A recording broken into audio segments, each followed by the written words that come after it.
कांग्रेस की राष्ट्रीय प्रवक्ता सुप्रिया श्रीनेत ने देश के प्रधानमंत्री और भाजपा के स्टार प्रचारक नरेंद्र मोदी पर जमकर निशाना साधते हुए कहा कि देश आज निर्णायक मोड़ पर खड़ा है। 2024 का चुनाव वो चुनाव है जो तय करेगा कि देश लोकतंत्र से चलेगा या 10-12 लोगों की बात सुनी जाएगी। ये चुनाव दो बड़ी विचारधाराओं के बीच हो रही है।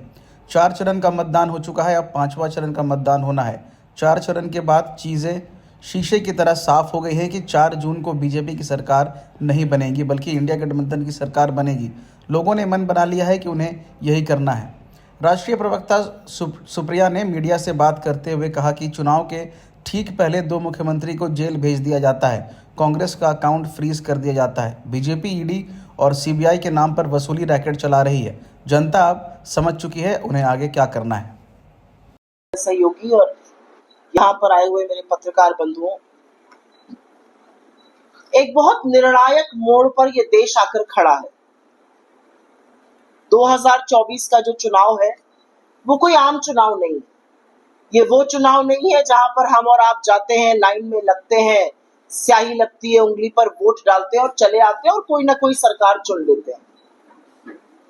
2024 का चुनाव वो चुनाव है जो तय करेगा कि क्या आप आगे भी ऐसे वोट देते रहेंगे या नहीं देते रहेंगे। ये तय करेगा कि क्या ये देश संविधान से चलेगा या 1-1.5 लोगों की मर्जी से चलेगा। ये चुनाव तय करेगा कि क्या युवाओं की, महिलाओं की, दलितों की, आदिवासियों की, पिछड़ों की, गरीबों की बात सुनी जाएगी या सिर्फ पूंजीपतियों की तूती बोलेगी। ये चुनाव किन लोगों के बीच में है? क्या ये चुनाव कांग्रेस बनाम भाजपा है? हमारा अपना मानना है कि चुनाव दो बड़ी विचारधाराओं के बीच में है। वो विचारधारा जिसने इस देश को बनाया और वो विचारधारा जो इस देश को एक ही रंग में रंग देना चाहती है। हमारे देश की सबसे बड़ी खूबी है कि एक बहुत खूबसूरत गुलदस्ता है ये, अलग अलग तरह के पुष्पों का, अलग अलग तरह के फूलों का। ये गमछा भी झारखंड का अलग है, असम का अलग है, उत्तर प्रदेश का अलग है। राजस्थान चले जाओ तो अलग साफा पहनाते हैं, तमिलनाडु चले जाइए तो अलग अंग वस्त्रम पहनाते हैं। ये विविधता है हमारी।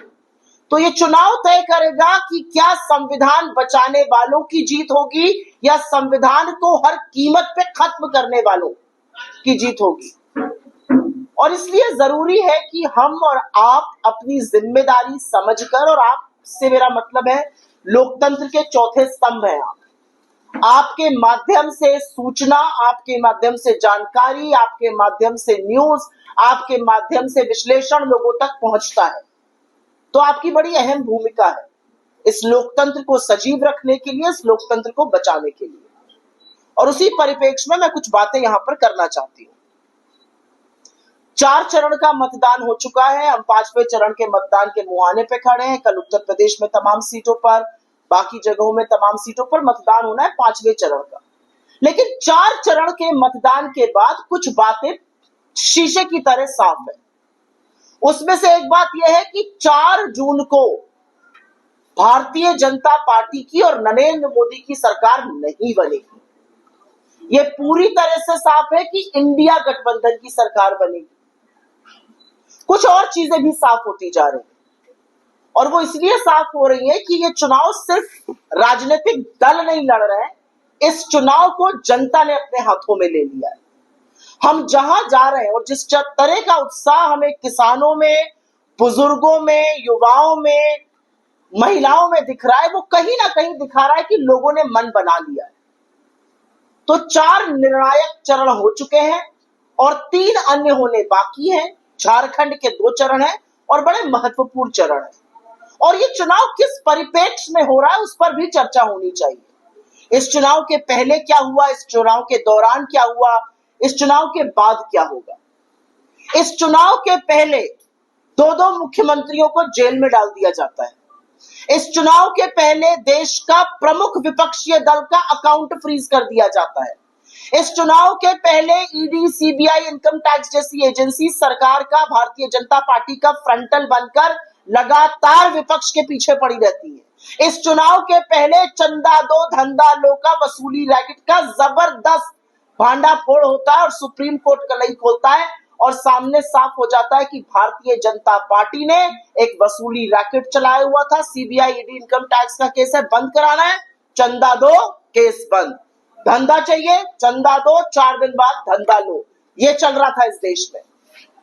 और उसी परिप्रेक्ष्य में आप पॉलिटिकल पार्टीज की फंडिंग को काट रहे हैं, आप चुने हुए प्रतिनिधियों को जेल में डाल रहे हैं। तो सवाल इस बात का है कि जिस परिप्रेक्ष्य में ये चुनाव हो रहा है, और जब हम कहते हैं कि लोकतंत्र जीवित रहना चाहिए, इसीलिए कहते हैं क्योंकि अगर लोकतंत्र जीवित नहीं रहेगा तो इस तरह की हरकतें होंगी। मैं उत्तर प्रदेश से आती हूँ, मैं अभी 10 दिन उत्तर प्रदेश रहकर आ रही हूँ चुनाव के दौरान, पूर्वांचल से लेकर अवध अमेठी तक। और मैं आपको बताती हूँ, बरेली में आज से 4 दिन पहले चौथे चरण के मतदान में एक दलित व्यक्ति वीरेंद्र कुमार, सरकारी मुलाजिम, चौकीदार, अपनी मर्जी से वोट डालता है। किसको डालता है मुझे नहीं पता, लेकिन तहसीलदार के सुरक्षा कर्मी उसको गंदी गंदी गालियां, भद्दी गालियां देकर पीटते हैं। भाजपा का अनाज खाओगे, वोट किसी और को दोगे।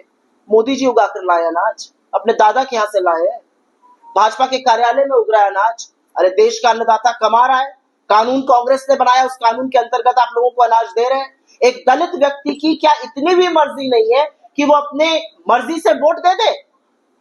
मध्य प्रदेश भारतीय जनता पार्टी की सरकार एक आदिवासी व्यक्ति के ऊपर भाजपा का नेता पेशाब करता है, क्या हुआ उसका? कौन सी जेल में सड़ रहा है वो? क्या उसको गिरफ्तार किया गया?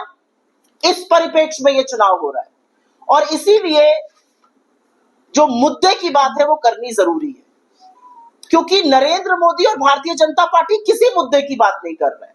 ये में भाजपा ने एक नया ट्रेंड शुरू किया है, सब लोग ठेके पर नौकरी करेंगे। टीचर भी ठेके पर है, डॉक्टर भी ठेके पर है, नर्सेस भी ठेके पर है, सफाई कर्मचारी भी ठेके पर है। लेकिन इस देश की सुरक्षा, इस देश की रक्षा, वो भी ठेके पर है। तपते हुए रेगिस्तान से लेकर सियाचिन की हाड़ गलाने वाली ठंड में जो सरहद पर सैनिक खड़ा हुआ है, वो ठेके पर सुरक्षा नहीं कर सकता है, वो ठेके पर सैनिक नहीं बन सकता है। 73 साल का प्रधानमंत्री इस देश से 5 साल और मांग रहा है और 24 साल के लड़के को कह रहे हो बेटा तुम रिटायर होके घर जाओ। क्या क्या देश बनाना चाहते हैं ये? अग्निवीर जैसी योजना को हम तत्काल खत्म करेंगे ऐसी योजना को, और जो पुरानी स्कीम थी जिसके तहत नौकरी मिलती थी सेना में, सैन्य बलों में, उसको बहाल करेंगे। दूसरी बात मैं करना चाहती हूं नारी न्याय की, और ये जरूरी है। इस देश की आधी आबादी जूझ रही है, कमर तोड़ महंगाई से जूझ रही है। आटा, दही, पढ़ाई, दवाई, सब पर जीएसटी लगाकर टैक्स वसूला जा रहा है। 50,000 बच्चों को सेंट्रल यूनिवर्सिटी से अपना दाखिला वापस लेना पड़ा। एक गरीब, एक मध्यम वर्ग परिवार अपने बच्चे की पढ़ाई कभी नहीं बीच में रुकता है। ये विषमता है और इस विषमता का दंश सबसे ज्यादा महिलाओं ने झेला है। और इसलिए हम कहते हैं कि जो महिलाएं जूझ रही हैं इन समस्याओं से, उन गरीब महिलाओं के हाथ में हम 1 लाख रुपए साल का, मतलब 8500 रुपए महीना देने जा रहे हैं महालक्ष्मी योजना के तहत। ये हम कर्नाटक में भी करते हैं, तेलंगाना में भी करते हैं और अब पूरे देश में करेंगे। और हाँ, जैसे राहुल गांधी जी कहते हैं वैसे ही खटाखट महिलाओं के बैंक में पैसा आएगा। आधी आबादी को पूरा हक मिलने के लिए हम नई सरकारी नौकरियों में लड़कियों को 50% आरक्षण देने की बात करते हैं। जितनी ज्यादा लड़कियां कामकाज में, जितनी ज्यादा लड़कियां अर्थव्यवस्था का हिस्सा बनेंगी, शायद उतनी ज्यादा लड़कियां मुझे इस कमरे में भी दिखाई दें, शायद उससे ज्यादा लड़कियां इस मंच पे दिखाई दें, शायद उससे ज्यादा लड़कियां नौकरियों में, सरकारी दफ्तरों में दिखाई दें। और इसके लिए 50% आरक्षण का हमने वादा किया है। मैं तीसरी बात करना चाहती हूं किसान न्याय की। कौन है किसान? क्या बड़ी बात है किसानी करने में? किसान वो होता है जो धरती का कलेजा फाड़कर फसल उगाता है, फसल उगाता है, दिन रात एक करता है। और जब फसल उग के तैयार लहलहाती फसल पर पानी पड़ जाता है, ओला गिर जाता है, आंधी आ जाती है, आग लग जाती है, वो हाथ पर हाथ धर के नहीं बैठता है, वो फिर खड़ा होता है, फिर हल निकालता है, फिर जोतता है, फिर फसल बोता है। बहुत साहसी काम होता है कृषि का। और इसलिए किसान की मांग थी एमएसपी की, अपनी उपज का असल दाम मिले। नरेंद्र मोदी भी कहते थे एमएसपी मिलनी चाहिए, फिर वही गजनी, जैसे ही प्रधानमंत्री बने भूल गए, खिलाफत करने लगे। 700 किसानों की शहादत हुई है इस देश में अपने हक की मांग करते हुए। असलियत यह है कि किसान जब दिल्ली आना चाह रहे थे तो उनके रास्ते खुदवा दिए गए, उनमें कीलें गड़वा दी गई, उनके ऊपर आंसू गैस के बम गोले छोड़े गए, उनको मवाली, नक्सली, आतंकवादी और राम जाने क्या क्या कहा गया। इन अन्नदाताओं को हम एमएसपी की कानूनी गारंटी देने जा रहे हैं और साथ ही साथ हम खेती को जीएसटी से मुक्त करने जा रहे हैं। आपकी खाद, आपके बीज, आपकी कीटनाशक की दवाई, आपके खेती के उपक्रम पर टैक्स नहीं लग सकता है। और एक और भी बहुत बड़ा काम करने जा रहे हैं, हम किसानों का कर्जा माफ करेंगे। इस देश में हर घंटे 2 किसान आत्महत्या करते हैं कर्जे के कुचक्र से। हमने 72,000 करोड़ पहले भी किया था, फिर से कर्ज माफी करेंगे। आप अपने 16 लाख करोड़ कर्ज माफी कर सकते हैं अमीर लोगों के, हम किसान का कर्ज माफ करके दिखाएंगे। मैं चौथी बात करना चाहती हूं श्रमिक न्याय की। श्रमिक जो इस देश को बनाता है, जिसके हाथों से इस देश की नींव पड़ती है, जो हिंदुस्तान का असली आर्किटेक्ट है, उसका क्या सम्मान है, उसकी क्या इज्जत है, उसके लिए सरकार क्या करती है।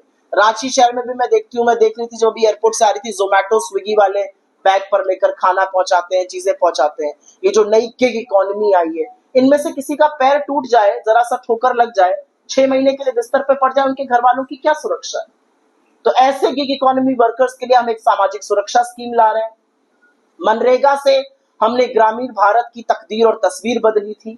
यूपीए के जमाने में हम मनरेगा का मानदेय 400 करने जा रहे हैं और हम इस देश में एक ऐसी हेल्थ और स्वास्थ्य क्रांति लाने जा रहे हैं जो इससे पहले कभी नहीं थी। और वो स्वास्थ्य क्रांति है 25 लाख की हेल्थ स्कीम जो हमने राजस्थान में चलाई है, जिसके अंदर इलाज भी होगा, दवाइयां भी मिलेंगी, टेस्ट भी होगा और ये सबके लिए अवेलेबल है। एक बात और, गरीबों और अमीरों के बीच में बढ़ती हुई निरंतर खाई, जिसको पाटने का नहीं, जिसको बढ़ाने का काम भारतीय जनता पार्टी और नरेंद्र मोदी कर रहे हैं, उसके दौरान हो रहा है।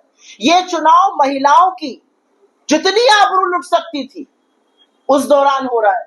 तो ऐसे में एक विपक्षी दल होने के नाते हम 10 साल का कार्यकाल देखते हैं, उसमें बनी हुई समस्याएं देखते हैं और उन समस्याओं के समाधान की बात करते हैं। क्योंकि 4 चरण के मतदान के बाद एक बात साफ है, मोदी जी मुद्दे की बात नहीं करेंगे। पहले चरण में वो मुस्लिम लीग, मुगल राज, मटन, मछली, मुर्गा उनको दिखा। दूसरे चरण में वो ब्याहताओं के मंगलसूत्र पर, आपकी भैंस पर आ गए। तीसरा चरण आते आते अपनी आंखों की पुतली, अपने जिगर के टुकड़े, अपने कलेजे के टुकड़े अडानी अंबानी को भी स्वाहा कर दिया। और चौथा चरण आते आते नरेंद्र मोदी गजनी बन गए। आपके जैसे एक प्रबुद्ध पत्रकार को उन्होंने कहा कि अगर मैं हिंदू मुसलमान करूं तो मैं सार्वजनिक जीवन में रहने योग्य नहीं हूं। अपनी पूरी राजनीतिक जीवन का ही खंडन कर दिया। उनका वजूद ही यह है कि वो हिंदू मुसलमान करते हैं। उनका वजूद ही यह है कि जब चुनाव आता है वो एक मुद्दे की बात नहीं करते। चुनाव शुरू हुआ है, आप लोग पत्रकार हैं, आप उनकी रैली कवर करते हैं, अखबार में बड़े बड़े लेख छपते हैं उनके। देखा है आपने बेरोजगारी पर बात करते हुए, देखा है आपने महंगाई पर बात करते हुए, देखा है आपने रोजगार के किसी साधन पर चर्चा करते हुए या बात करते हुए गरीबी पर। उनसे पूछा जाता है के शेप रिकवरी हो रही है, गरीब और गरीब हो रहा है, अमीर और अमीर हो रहा है, खाई बढ़ रही है, आपका क्या कहना है। इस देश का प्रधानमंत्री बिना पलक झपकाए कहता है तो सब गरीब हो जाए। वो ये भी तो कह सकते थे कि सब अमीर हो जाए। ये मानसिकता है प्रधानमंत्री की। तो ऐसे परिवेश में जब इस तरह की समस्याएं हैं, हमने तय किया कि हम समाधानों की बात करेंगे और ये समाधान हमने अपने दफ्तर के कमरे में बैठकर 1.5 लोगों के साथ नहीं बनाया। राहुल गांधी ने सितंबर 2022 से जनवरी 31, 2023 तक कन्याकुमारी से कश्मीर की पद यात्रा करी। वो अजनबियों से मिले, किसानों से मिले, श्रमिकों से मिले, आदिवासियों से मिले, दलितों से मिले, पिछड़ों से मिले, युवाओं से मिले, स्टूडेंट से मिले, हर व्यक्ति से मिले, महिलाओं से मिले।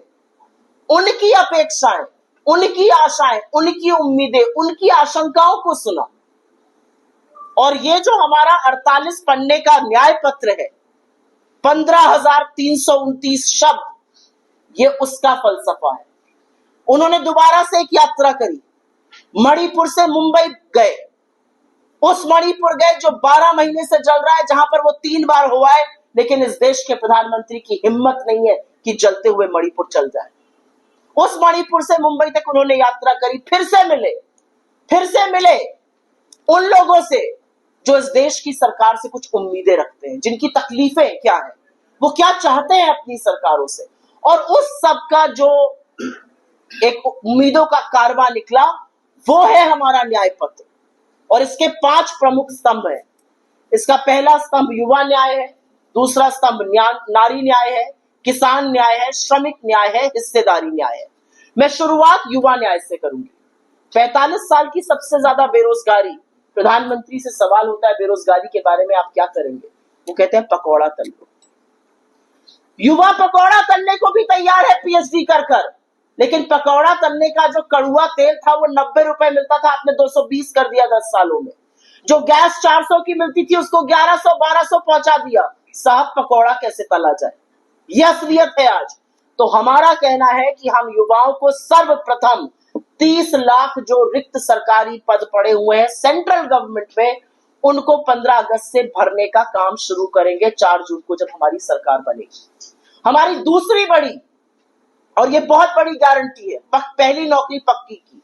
कोई भी डिप्लोमा, कोई भी डिग्री धारक अगर चाहे तो अप्रेंटिसशिप एक्ट के अंतर्गत 1 साल की अप्रेंटिसशिप स्टाइपेंड उसको मिलेगा 1 लाख रुपए का, मतलब 8500 रुपए महीना। उसमें ट्रेनिंग भी मिलेगी, उसमें स्किल भी मिलेगी और साथ साथ 1 लाख रुपए सालाना स्टाइपेंड मिलेगा। हम तीसरी बात, और ये जरूरी बात है करनी, पेपर लीक की। माँ बाप एक रोटी रात की कम खाते हैं, मनौती मानते हैं, मेहनत करते हैं, पेट अपना काट कर बच्चे को पढ़ाते हैं, बच्चे पढ़ते हैं, मेहनत करते हैं बच्चे, और जब इम्तिहान देने जाते हैं तो पता चलता है पेपर लीक हो गया, व्हाट्सएप पे पेपर आ गया था। 7-7, 8-8 साल बच्चों की उम्र निकल जाती है, पेपर पे पेपर लीक होते रहते हैं। इसलिए हम पेपर लीक के खिलाफ ऐसा कड़ा कानून बनाएंगे कि पेपर लीक करने वालों की